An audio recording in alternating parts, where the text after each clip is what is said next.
Kas sa näed teda? Kas näed teda poe taga, prügikonteinerite juures? Ta läheb, kergitab kaant, siis läheb järgmise juurde, lootes, et seal ehk parem saak. Vist midagi sai. Suurde kotti selle poetab, endal naeratus lai. Peo peal münte loeb ta. Paar sammu tänaval astub, siis peatub, silitab kodutut kassi. Lähevad koos ühte aeda, mis nii rägus ja sassis. Tea, kas nutta või naerda. Maha jäetud maja, nagu igerik. Vist saatuse kaaslaste pesa. Seal põõsaste kõrval isegi näen paari söögikaussi. Koduta kiisudel on vedanud.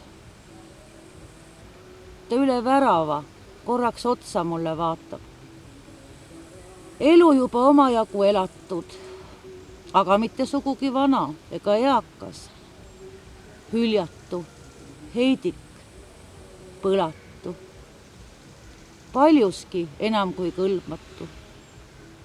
Mind võtab sõnatuks. See nägu on kuidagi tuttav. Ei, see pole võimalik. Klassiõde. Vaevu, ent siiski äratuntav. Ma mõtisklen, kus või mis on tõde. Millest alguse sai tema elutraagika prelüüd. Temal, kel tunnistusel ilutses vaid inne viis. Ninna kandub kummaline parfüüm odekolonniga kahasse või mingi salaviin. Ma väga hästi veel mäletan. Tema silmad olid tume sinised, sekka sinna rohekat värvi. Ainulaadne kulmukaar, kooldumas nagu poolsaar ümber sügava ookeani. Ma tundsingi ta ära ju nende silmade järgi. Kuhu jäi tema ilu? Kuhu jäi elamise võlu? Miks võib palju kiidetud elu ime kiskuda nõnda kiiva, et kõik pudenebki liiva? Ümbritsemas vaid uduvine. Aga ei, ma pole käinud tema kingades.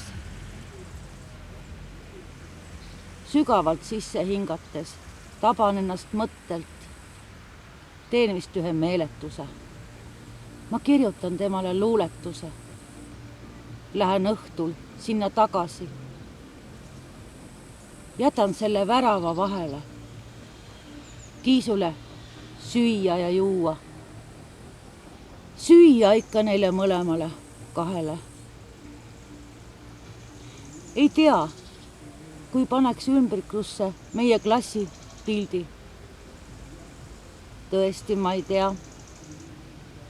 Ei, pigem mitte.